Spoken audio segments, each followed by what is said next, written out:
Hello everyone. तो आज हम क्लास 8 के चैप्टर 7 को कंप्लीट करेंगे, जिसमें हम जनन प्रकार्य प्रारंभ करने में हार्मोन की क्या भूमिका होती है उनको देखेंगे।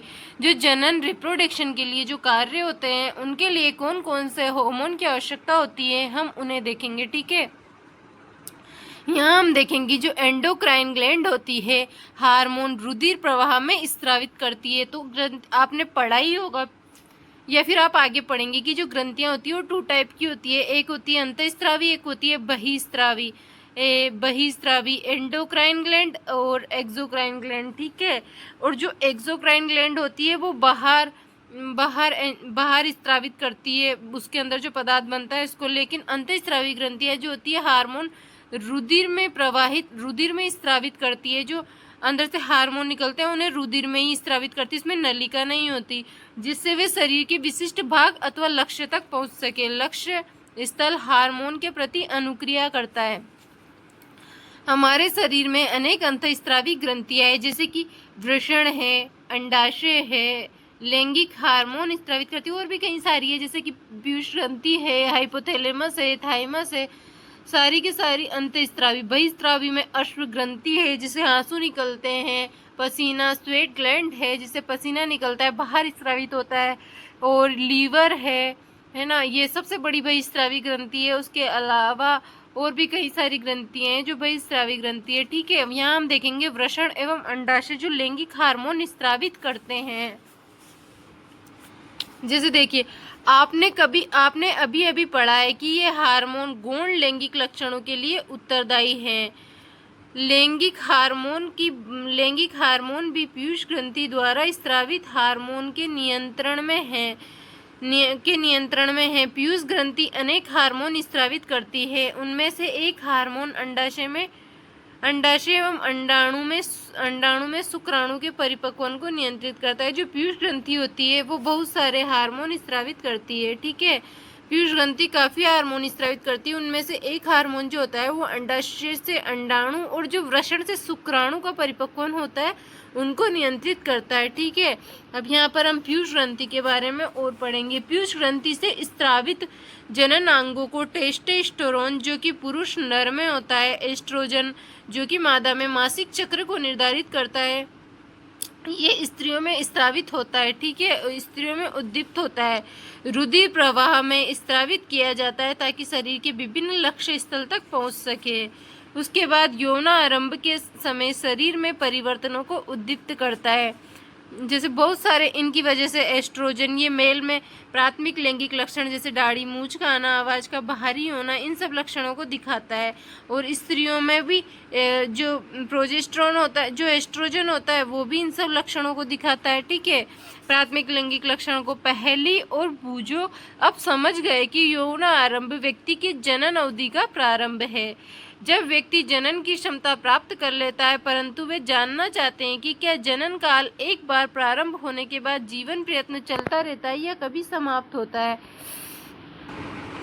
मानव में जनन काल की अवधि, तो हम देखेंगे वो दोनों पूछ रहे हैं कि क्या मानव में जो जनन का काल होता है ये मतलब मृत्यु तक चलता है या फिर, तो वो जानना चाहते हैं। तो इसके बारे में हम बात कर रहे हैं। मानव में जनन काल की अवधि कितने दिनों की होती है?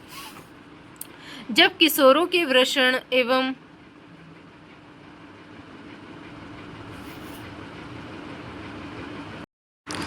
मानव में जनन काल की अवधि जब किशोरों में वृषण तथा अंडाशय युग्मक उत्पादित करने लगते हैं, तब वे जनन के योग्य हो जाते हैं। युग्मक की परिपक्वता एवं उत्पादन की क्षमता पुरुषों में स्त्रियों की अपेक्षा अधिक अवधि तक चलती है। जो स्त्रियां होती हैं उनमें जो जनन होता है वो 45 वर्ष तक होता है, लेकिन पुरुषों में ये लगातार चलता रहता है। स्त्रियों में जनन अवस्था का प्रारंभ यौन आरंभ 10 से 12 वर्ष की आयु से प्रारंभ हो जाता है तथा सामान्य 45 से 50 वर्ष की आयु तक चलता रहता है। यौन आरंभ पर अंडाणु परिपक्व होने लगते हैं। अंडाशयों में एक अंडाणु परिपक्व होता है तथा लगभग 28 से 30 दिनों के अंतराल पर किसी एक अंडाशय से अंडा निर्मोचित होता है। इस अवधि में गर्भाशय की दीवार मोटी हो जाती है, जिससे वे अंडाणु के निषेचन के पश्चात युग्मनज को ग्रहण कर सके, जिसके फलस्वरूप गर्भधारण होता है। यदि अंडाणु का निषेचन नहीं हो पाता है तो इस स्थिति में अंडाणु एवं गर्भधारण का मोटे स्तर की रुधिर वाहिकाओं सहित निस्तारित हो जाता है, जिससे स्त्रियों में रक्तस्राव होता है, जिसे ऋतुस्राव रजोधर्म कहते हैं। ऋतुस्राव लगभग 28 से 30 दिन में एक बार होता है। पहला ऋतुस्राव यौनारंभ में होता है, जिसे रजोदर्शन कहते हैं। लगभग 45 से 50 वर्ष की आयु में ऋतुस्राव होता है। 40 से 50 वर्ष की जब आयु होती है तो इसमें ऋतुस्राव रुक जाता है। प्रारंभ में ऋतुस्राव चक्र अनियमित हो सकता है तथा उसके नियमित होने में कुछ समय लगता है। ठीक है। पहली कहती है, स्त्रियों में जनन काल की अवधि रजोदर्शन से रजोनिवृत्ति तक होती है। क्या ये सही है? बिल्कुल सही है।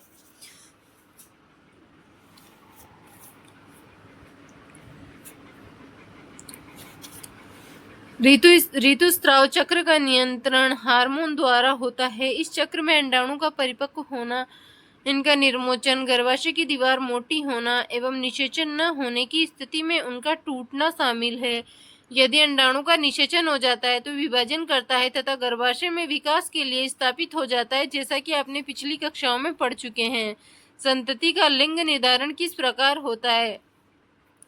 मैंने अपनी माँ और चाची की बातें करते हुए सुना है कि मेरी चचेरी बहन का होने वाला लड़का होगा या लड़की होगी। मुझे ये जानने में उत्सुकता है कि ये बात निर्धारण कैसे होती है कि निषेचित अंडाणु लड़के अथवा लड़की में विकसित होगा। वो जानना चाहती है कि जो गर्भस्थ शिशु है वो लड़का है या लड़की है।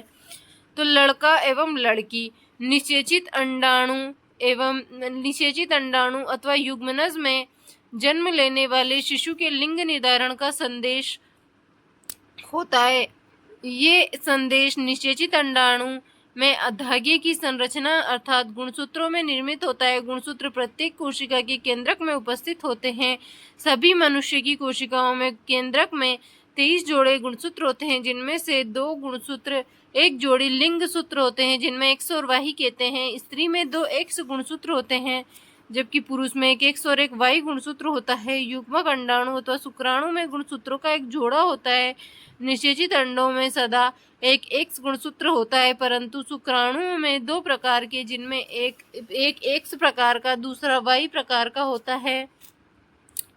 चित्र 7.4 को देखिए। जब एक्स गुणसूत्र वाला शुक्राणु अंडाणु से निषेचित करता है तो युग्मनज में 2 एक्स गुणसूत्र होते हैं तथा मादा शिशु में विकसित होगा। यदि अंडाणु को निषेचित करने वाले शुक्राणु में वाई गुणसूत्र होता है तो युग्मनज नर शिशु में विकसित होगा। जैसे यहाँ देखिए, शुक्राणु पुरुष में से यदि वाई आया है और मादा का एक्स है तो लड़का होगा।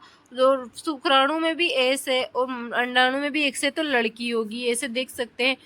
क्या अब आप जान गए हैं कि जन्म से पूर्व शिशु का लिंग निर्धारण उसके पिता के लिंग गुणसूत्रों द्वारा किया जाता है।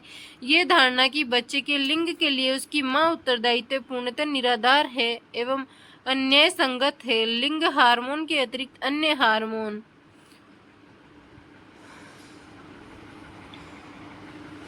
यहाँ आप पढ़ेंगे लिंग हार्मोन के अतिरिक्त, यहाँ देखो लिंग हार्मोन के अतिरिक्त अन्य हार्मोन।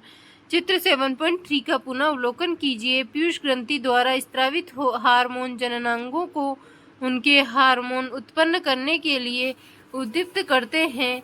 आप पढ़ चुके हैं कि पीयूष ग्रंथि एक अंतःस्रावी ग्रंथि है जो मस्तिष्क से जुड़ी है।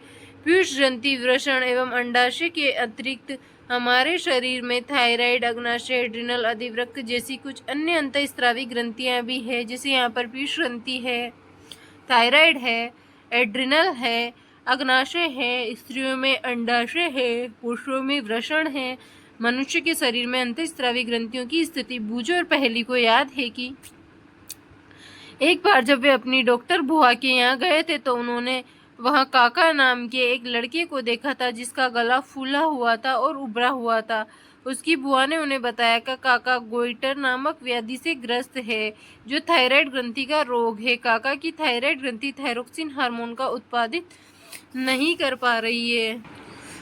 कर रही है, जिससे बुआ ने ये भी बताया कि उनके फूफाजी मधुमेह से पीड़ित है, क्योंकि उनका अग्नाशय इंसुलिन हार्मोन का उत्पादन पर्याप्त मात्रा में नहीं कर रहा है। बूजू और पहेली ने उनके दवाखाने में टंगे चार्ट में दर्शाए गए एड्रिनल ग्रंथि के विषय में पूछा, तो बुआ ने उन्हें बताया कि एड्रिनल ग्रंथि ऐसे हार्मोन स्रावित करती है जो रुधिर में नमक की मात्रा को संतुलित करते हैं। एड्रिनलिन नामक हार्मोन का स्रावण करती है। एड्रेनलिन क्रोध, चिंता, उत्तेजना की अवस्था में तनाव के संयोजन का कार्य करता है। थायराइड एवं एड्रिनल ग्रंथि पीयूष ग्रंथि द्वारा स्रावित हार्मोन के माध्यम से प्राप्त आदेश के अनुसार ही अपने हार्मोन का स्रावण करती है। पीयूष ग्रंथि वृद्धि हार्मोन भी स्राव करती है, जो व्यक्ति की सामान्य वृद्धि के लिए आवश्यक है। ठीक है। क्या अन्य जंतुओं में भी हार्मोन स्रावित होते हैं? क्या जनन प्रक्रिया में उनका कोई योगदान है? तो इनके बारे में हम आगे पढ़ेंगे। जैसे कीट एवं मेढक में जीवन चक्र पूर्ण करने में हार्मोन का योगदान। जो कीड़े और मेढक होते हैं उनमें जीवन चक्र पूर्ण करने में हार्मोन का क्या योगदान होता है, तो ये हम कल पढ़ेंगे। आज के लिए इतना ही। तो जय हिंद, जय भारत।